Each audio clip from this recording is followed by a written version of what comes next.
under the faded light of a dying sun. Daniel's small ship touched down on a forgotten outpost planet that was little more than sand, ruins, and the whispers of a time when it had mattered. The place looked lifeless at first glance, but Daniel had learned long ago that the quietest places often hid the loudest secrets. So he stepped out carefully, boots crunching on cracked stone, scanning the empty landing yard with cautious eyes, his hand brushing the grip of his tool pack as if instinct itself reminded him he was alone and vulnerable, yet he was drawn further in, pulled by a feeling he could not explain, the kind that creeps into a traveler's mind when silence feels too alive. The outpost had broken walls, wires hanging like veins, and machines left to rust in corners where shadows gathered like hungry animals. But then, just as Daniel was about to turn back, he heard something soft, almost too soft, the sound of breath, quickly taken in like a gasp of fear, and he froze, every muscle alert, turning his head slowly toward a pile of collapsed crates where the sound had come from, his heart beating harder because no map had spoken of survivors here. The silence stretched. Then he saw her, an alien girl, thin as a whisper, skin pale with faint markings glowing like the last embers of a fire, her eyes too large for her tired face, and her clothes nothing more than worn fabric tied together. To cover her frame, she stepped halfway out from the shadows, trembling but desperate enough to be seen, and then, in a voice rough from hunger yet strangely steady, she whispered, "I can clean your boots, human. Just feed me until you're full." And Daniel's breath caught, because it wasn't the words alone that struck him, but the weight behind them, the sound of someone who had begged before and been denied, the kind of sound that made even silence feel ashamed. Daniel studied her quickly, noting how her fingers clutched the crate as if it were the last thing keeping her upright. And though he had met many beings across the stars, none had ever spoken such strange words to him, so he hesitated, suspicion, mixing with pity, wondering if this was a trap, some trick of the abandoned station. But when her legs shook and she lowered her gaze, he saw truth in her weakness, not lies, and his instinct shifted from caution to something else, something like responsibility. He reached slowly into his pack and pulled out a ration bar, nothing special, just compressed protein, but when he held it out, her eyes widened as if he offered a galaxy, and she approached carefully, her steps unsteady, her gaze flicking to his boots as though she meant her promise literally, until he gently shook his head and held the food closer, wordlessly telling her it was for her, not for any service. She took it with trembling hands, nibbling as though each bite might vanish before she could swallow, and Daniel watched, feeling uneasy because it was rare, in his wide travels, to see someone treat food as treasure, and in that unease grew questions. Who was she? Why was she here? And how had she survived in this forgotten shell of a place? After she ate half, she paused, clutching the rest protectively, and finally whispered her name. Lyra, her voice softer now, almost careful, as though even her name was something fragile she was afraid to break. And Daniel nodded, offering his own in return, and in that small exchange, a thread of connection formed, thin but undeniable. A thread that pulled at him even though he had no reason to stay. Lyra explained little at first, only that others had come before, traders, wanderers, even soldiers.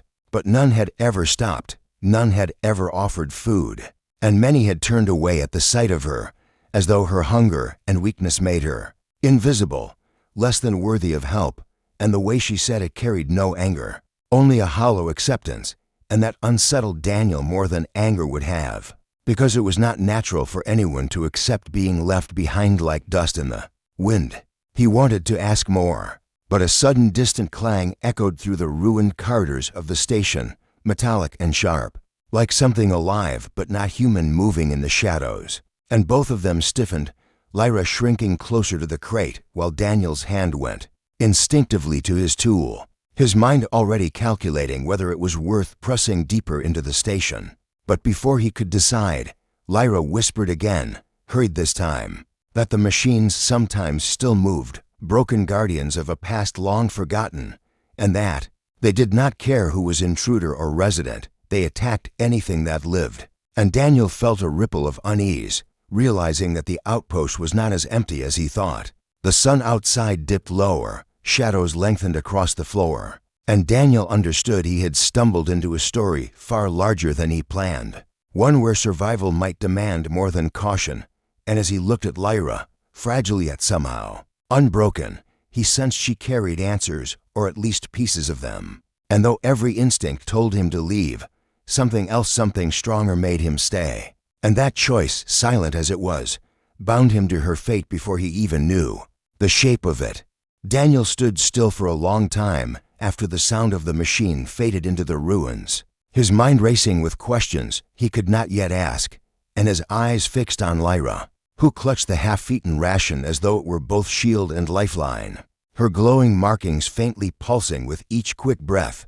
And though she seemed fragile, Daniel realized there was a quiet strength hidden beneath her fear, a strength that had kept her alive in this place where no one else had bothered to look twice. When he finally spoke, his voice was steady, but his curiosity slipped through, asking her how long she had been here, and Lyra lowered her gaze, her lips pressing together before she admitted in a whisper that she had stopped counting after the seasons blurred, that she had measured time only in hunger and in footsteps echoing down halls that never carried help. And those words struck Daniel like a weight, because he had seen abandoned colonies before, but never someone left to suffer so completely alone. He offered her another ration pack from his bag, and this time she hesitated, not out of mistrust, but because she seemed afraid it was more kindness than she deserved.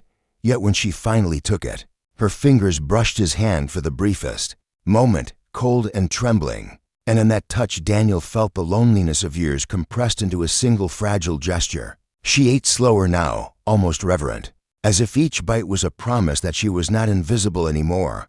And as he watched her, Daniel began to sense that food, simple as it was, meant far more to her than survival. It was proof that someone had chosen to see her, to value her, and that thought unsettled him more than he cared to admit, for he wondered what cruelty or indifference had shaped her into someone who offered to clean boots in exchange for a meal. The outpost groaned around them as night began to fall, metal expanding and shifting like an old beast settling into restless sleep, and Daniel knew they needed shelter before whatever patrolled the ruins came closer, so he gestured for her to guide him, and she led him through narrow corridors lit only by the faint glow of broken panels and her own skin markings that shimmered like scattered starlight on stone. Her steps cautious but practiced, each turn chosen with instinct born of long survival, until they reached a small chamber hidden behind collapsed machinery, where she had made her home, with scraps of fabric and broken parts arranged into a nest barely big enough for one. Daniel stepped inside, taking in the bitter smell of rust and dust, the faint sound of water dripping somewhere beyond. And though the place was small and broken, it was also strangely alive with Lyra's presence, and he realized this corner of the station had been shaped entirely by her hands, a testament to her will to keep breathing even when no one came.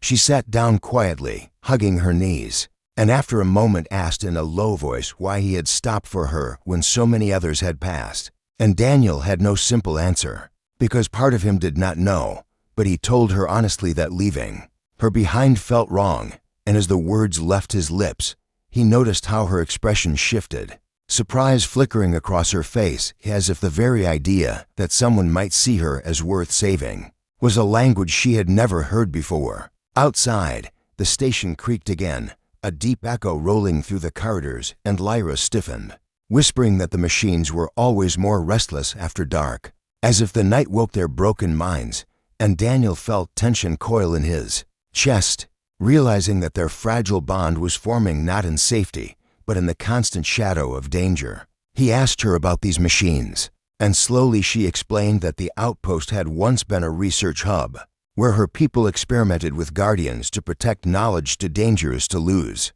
But when the project failed and the outpost was abandoned, the guardians were left behind, corrupted and hostile, attacking anything that moved.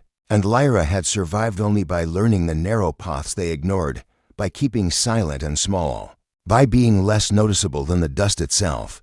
Daniel listened closely, his unease growing, because if the guardians still roamed, then his ship was far from safe, and leaving might not be as simple as walking back across the landing yard. Yet as the risk grew clearer, so did the strange pull he felt toward Lyra, a pull that told him he could not just walk away from her story now that he had stepped inside it. Lyra must have sensed his thoughts, because she spoke again, voice trembling but clear, saying that she did not want riches or escape or even comfort, only to be fed until she was full. For food was the one thing she could not make from scraps. And though her words were simple, Daniel understood the deeper meaning that to her, being fed was not only about survival, but about being chosen, about being worth the effort of another's care. And in that moment, Daniel realized she had asked for something far greater than rations, though she herself might not have known it, and the weight of her request pressed heavily on his heart, making him wonder if he could carry it, if he should. The night deepened, the cold seeping into the chamber, and Daniel shared a blanket from his kit, placing it gently around her thin shoulders. And when she looked at him, her eyes reflected not only gratitude, but also disbelief, as though every gesture of kindness still shocked her. And Daniel found himself thinking that perhaps the real mystery of this abandoned outpost was not the machines that stalked the halls, but this girl who had endured it alone, who still whispered her hopes in fragile breaths instead of letting silence bury her completely. And as the sounds of the station stirred once more, Daniel realized the bond forming between them was no accident, but a choice one he had already begun to make without fully knowing where it would lead. Daniel barely slept through the night, not because the cold metal floor dug into his back or because the outpost smelled of rust and abandonment, but because every sound beyond the chamber seemed alive with threat, distant clanging that echoed through the corridors like footsteps of creatures that should not exist anymore. And when his eyes did close for a moment, he dreamed of shifting shadows and glowing eyes, waking to find Lyra already awake, her knees hugged close to her chest, her faint markings glowing softly in the darkness like tiny beacons that reminded him she was real, and not just a figure born of his imagination. When the weak light of the dying sun crept through cracks in the walls, Daniel sat up, his mind filled with questions he could no longer keep silent. And he asked Lyra why she had not left the outpost if she knew the machines so well, but her lips pressed tightly together before she answered in a low voice that she had once tried, only to be hunted by the Guardians, and after that she had never dared to go too far, for the outpost was both her prison and her shield, hiding her from the wider galaxy that had forgotten her. And Daniel felt a chill not from the air but from the realization that her story was woven into the walls of this place.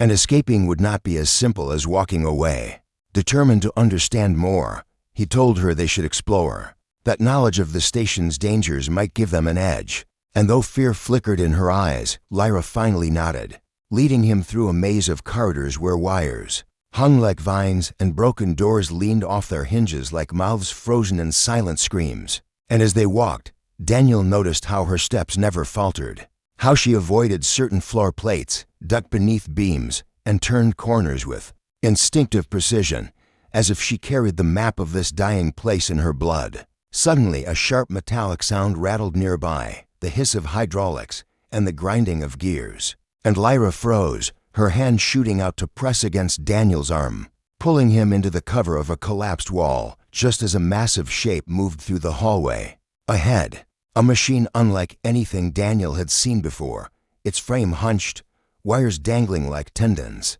a single red sensor sweeping the corridor in jerky arcs, its limbs clicking with unnatural rhythm as it dragged itself along.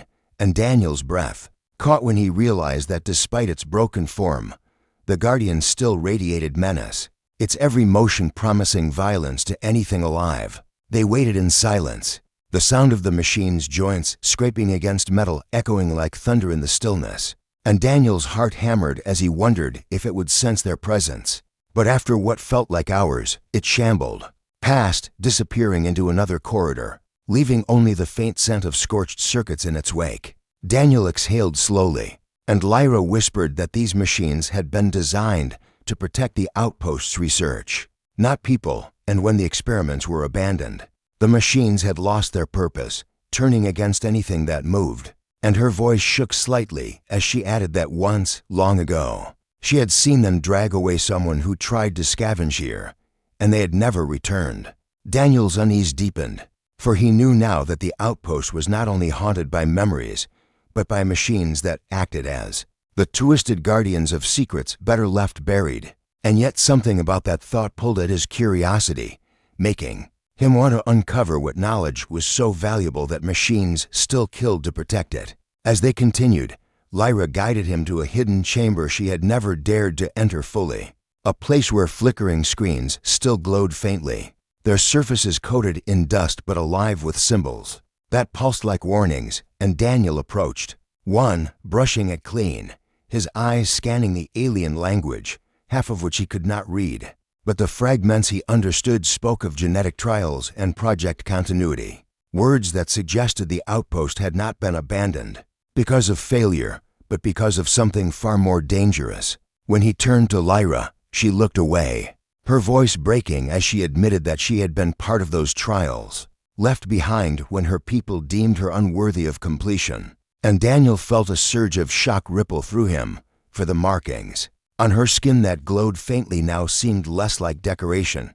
and more like scars of experiments, meant to shape her into something else, something more than herself. Before he could ask further, another sound cut through the chamber, a high-pitched whine building in intensity. The sound of systems powering up, and Daniel realized with dread that their presence had been detected, the machines responding. Two intruders, and the screens flickered violently before going dark, as though sealing away whatever truths they had tried to glimpse. Lyra grabbed his hand this time, pulling him toward a narrow passage she claimed the Guardians could not enter, and they ran, the walls shaking with the vibrations of metal bodies moving, searching, hunting, the air itself charged with static, as if the machines carried storms within them. And Daniel's mind burned with the thought that Lyra's survival here was no accident. She was tied to the very heart of this outpost's secrets, and the Guardians were not just keeping intruders out, they were keeping her trapped in,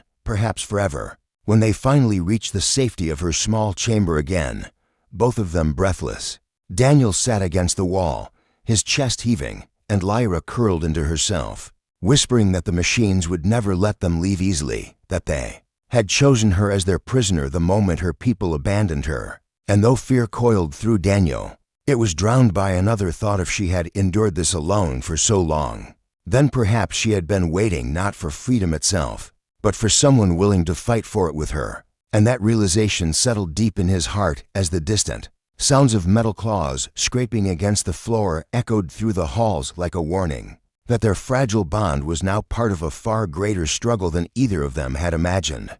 Daniel sat in the dim chamber with his back against the cold wall, his thoughts tangled like the broken wires that hung across the outpost corridors. And though the danger of the machines pressed heavily on his mind, his eyes kept returning to Lyra, who sat close by with the blanket still around her shoulders, her face half hidden in shadow, her hands holding the small remainder of food as if it were the last treasure she would ever own. He noticed that she didn't eat right away. Instead, she only looked at the packet, her glowing markings faintly flickering as though her body was caught between hunger and hesitation. And finally she spoke, her voice low and uncertain, saying that she did not want to just eat once or twice, that what she truly dreamed of was to be fed until she was full, until she never had to beg again. And her words hung in the air like a confession, too heavy for silence. And Daniel felt a weight settle on his chest, because he realized it wasn't about the food itself. It was about what food meant to her: safety, care, the proof that someone saw her as worth keeping alive. Daniel leaned forward, asking why she had waited so long if survival here was so painful. And Lyra's eyes shone in the half-light as she admitted she had once hoped her people would return for her, that maybe they had left her only by mistake. But as the years passed and no ship came, that hope had dried into dust. And she stayed alive only because part of her still wanted to believe someone would eventually choose her. And now, she whispered, looking directly at him, maybe that someone had arrived. Daniel was caught off guard by the weight of her gaze, for he had never been seen like that before, not as a traveler passing through, but as if he were the answer to a question she had been asking all her life. And the intensity of it shook him, though he tried to hide it by shifting the subject. asking what the machines would do if they tried to leave. And Lyra shivered as she described how the Guardians circled the landing yard at night, how their sensors could pick up movement, even in darkness, and how she believed they were programmed not only to defend the outpost, but to prevent any unfinished subject from escaping. Her words confirming what Daniel already feared, that she herself was one of the secrets the machines had been designed to hold. Silence stretched between them as he processed this, the faint sounds of the outpost groaning around them like a living thing breathing in its sleep. And Daniel felt torn, for his ship still waited outside, supplies running low, and every instinct told him he should leave before the machines grew bolder. But then he looked again at Lyra, at her thin hands clutching the food as if it were hope itself, and he realized leaving her would not just be walking away from danger, it would be abandoning the fragile bond that had begun to form between them, a bond that was pulling him deeper than reason could explain. Lyra must have sensed his thoughts, because she whispered softly that if he chose to leave, she would not stop him, that she was used to being left behind, but if he stayed, she would give him all she had, her knowledge of the station's paths, her guidance through its dangers, her loyalty, even her hands if he wanted her to clean his boots forever. And Daniel's chest tightened at the desperate sincerity in her tone, for she was not bargaining for wealth or escape, only for food and a place at his side. And though he did not yet answer, his silence was answer enough for her, because a small flicker of relief crossed her face as if she believed he would choose her, no matter the cost. But before he could say anything more, a deep metallic roar echoed through the walls, followed by the shudder of heavy steps, and the ground beneath them trembled, dust falling from the ceiling, and Lyra's head snapped toward the corridor, her voice dropping to a fearful whisper as she said the machines were hunting closer tonight, their sensors sweeping deeper into the station, perhaps drawn by the activity in the research chamber earlier. And Daniel's pulse quickened as he realized their hiding place might no longer be safe. He rose to his feet, motioning for her to follow, and together they moved silently through the narrow halls, their footsteps muffled against the broken floor, guided by Lyra's memory of paths the machines seldom patrolled. Yet the sounds of pursuit grew louder, the grinding of gears and the hiss of hydraulics chasing them like predators that did not tire. And Daniel knew it was only a matter of time before one of the Guardians cornered them. As they slipped into another chamber, Lyra caught his hand tightly, whispering that if he truly wanted to leave, he had to decide soon, because once the machines locked the outpost for another cycle, no ship would escape until daylight. And Daniel stood frozen for a moment, staring into her frightened but determined eyes, realizing that her plea for food was more than hunger. It was a plea for life, a plea to be chosen not just tonight but forever. And in that moment, even as the walls shook with the approach of danger, Daniel felt his heart answer before his mind could resist, though he kept the words inside for now, waiting, knowing the moment of decision was rushing toward him like the sound of metal feet in the dark. Daniel stood in the half-lit corridor with Lyra's hands still clutching his, and the sound of the machines grew louder with every passing second, echoing like a drumbeat of approaching doom through the hollow halls. And though fear pressed against his chest, another weight pressed harder, the choice he had been avoiding since the moment he first saw her. For he knew his ship had only so many supplies, and every ration he gave her meant one less for himself. Yet when he looked at her thin frame, at the desperate glow in her tired eyes, he understood that this was not just about survival. It was about something greater, about whether he would be the next person to walk away from her or the one who finally stayed. Lyra must have seen the struggle in his face, because she spoke in a whisper that trembled but did not break, saying that she had lived too long on hope that never came, and if he chose to leave, she would not beg, but she wanted him to know that even if he abandoned her, she would remember him. She would carry the image of the human who gave her food as long as she breathed. And Daniel felt her words cut into him like a blade of sorrow, for he could not shake the picture of her, shrinking back into the shadows after he left, waiting again for someone else who would never come. The machines roared closer, a metallic screech rattling through the station walls, forcing them to move. And Daniel pulled her with him down a narrow stairwell where sparks from broken cables lit their path in brief flashes. And as they descended, he tried to focus on strategy, but his thoughts circled back to the decision gnawing at him: leave and save himself, or stay and risk everything for her. They reached another chamber, this one wide and filled with wreckage of old cargo crates, and Lyra guided him to a hidden alcove where she had once slept before the Guardians discovered it. Her breath fast, her body trembling, yet she still whispered instructions about which corners to avoid, her knowledge of the station flowing like a map etched into her bones. And Daniel realized that, even in her fear, she was helping him, risking herself to guide him, as if her promise of loyalty was already sealed. He crouched beside her, his mind spinning, and finally he said aloud the thought that had been building inside him. That maybe they could escape together, that maybe his ship could carry them both beyond this dying place. But Lyra only shook her head, her voice hollow as she replied that the machines would never allow it, that she was not meant to leave because the Guardians were tied to her, bound to the experiment she had once been part of, and if she tried to run, they would follow until the stars themselves ran out.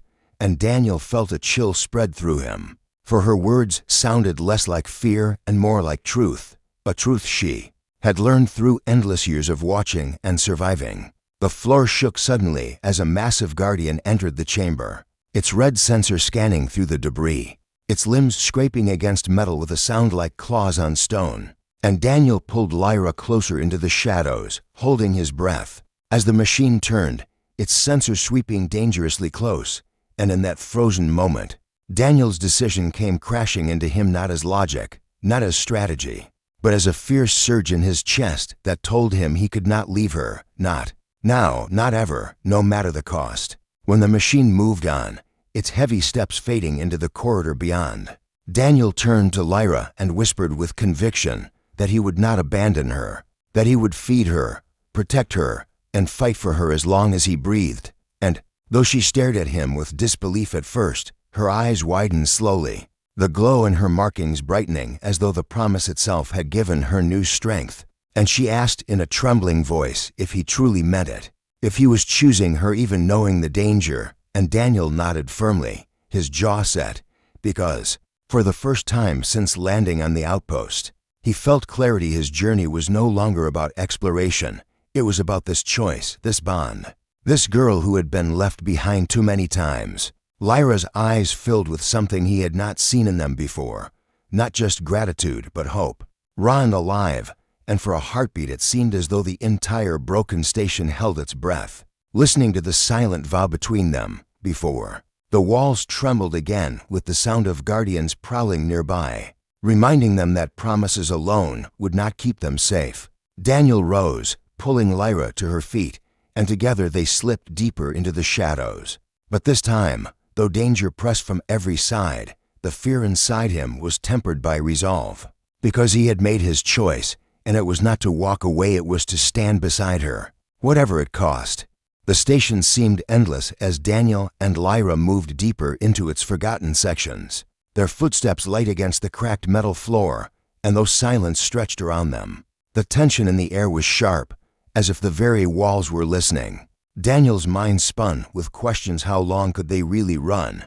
How much food could he spare? How could a single ship carry both of them past the reach of the machines? But every time he looked at Lyra, pale and trembling yet still guiding him with her faintly glowing markings, he felt his doubts shift into determination. For he had chosen her, and now there was no turning back. They stopped in a chamber filled with ancient containers, dust layered thick over them, and Lyra whispered that she had once searched here for scraps, but dared not stay long, because the Guardians patrolled this sector often. And Daniel knelt, quickly, prying open one of the lids with his knife, his heart racing as stale air hissed out, revealing packets of dried rations, cracked but still usable. And though it was not much, to Lyra it was treasure. Her hands trembled as he pressed one into them, and when she ate, her faint glow brightened, color returning to her hollow face, and Daniel felt a strange relief, almost pride, as though feeding her had given him more strength than if he had eaten himself. But before they could take another breath of calm, a sound rumbled through the corridors, a metallic howl, long and piercing, echoing like a signal that their presence had been discovered. And Lyra froze, terror flashing in her eyes, whispering that it was the call of the hunter. A guardian larger than the rest, one that had tracked her before and nearly ended her. And Daniel felt his blood run cold as the noise grew nearer, shaking dust from the ceiling beams, each step like a hammer striking the ground. And though his instinct screamed to flee, he realized the hunter would not stop, not until either they were gone from this world or it was. He pulled Lyra behind a line of rusted containers, their bodies pressed into the shadows. And as the hunter entered, its massive frame scraping against the walls, its burning red sensor cast a sweeping light that cut across the chamber like a blade, and Daniel held his breath as it passed just inches away, the heat of its skin brushing his skin. And Lyra clutched his arm so tightly he thought her fragile bones might break, but neither moved. Yet hiding could not last forever, and Daniel knew it. So he searched the chamber with desperate eyes until he spotted an old power conduit, snaking along the ceiling, cracked and sparking faintly. And an idea formed, dangerous, reckless, but their only chance. He whispered to Lyra to stay hidden no matter what. But she shook her head fiercely, refusing to let him face it alone. And though he wanted to argue, there was no time, for the hunter's sensor paused, its head turning slowly toward their hiding spot, as if suspicion had rooted into its core. And Daniel knew it was now or never. He leapt from cover, grabbing a broken metal pipe from the floor, and shouted to draw its attention, his voice echoing through the chamber like a challenge. And the hunter roared with mechanical fury, its limbs slamming forward, tearing through containers as it charged him, sparks flying from its claws. But Daniel ran straight toward the conduit, swinging the pipe upward until it struck the weakened line, tearing it loose just as the hunter lunged. And in a burst of light, the sparking cable whipped down onto the machine's frame, electricity arcing violently across its body, its roar turning into a shriek of static as it convulsed, flames spitting from its joints. And Daniel barely threw himself aside as it collapsed, shaking the chamber with its fall. Smoke filled the air, acrid and choking, and Daniel coughed, his chest burning. But he staggered to his feet, searching for Lyra, and found her crawling from the shadows, her eyes wide not with fear, now but with shock and awe, as though she could not believe what he had done. She rushed to him, her hands clutching his shoulders, and for a long moment they stood together in the smoke and ruin, the silence after the hunter's fall heavy but strangely alive, as if the station itself recognized that something had changed. Daniel had not only chosen her, he had fought for her and won. But even as relief washed over them, Lyra whispered a chilling truth that the Guardians would sense the hunter's death, and more would come, stronger, angrier, and they could not linger another moment. They had to reach his ship before the swarm descended. Daniel nodded, his body aching, but his resolve harder than steel. And together they began moving again, step by step through the labyrinth of steel and darkness, the sound of distant machines rising once more. But this time Lyra's glow was brighter, her grip on his hand firmer, and though danger still hunted them, Daniel felt something new burning within both of them, hope, fragile yet fierce, the kind that no machine could ever erase.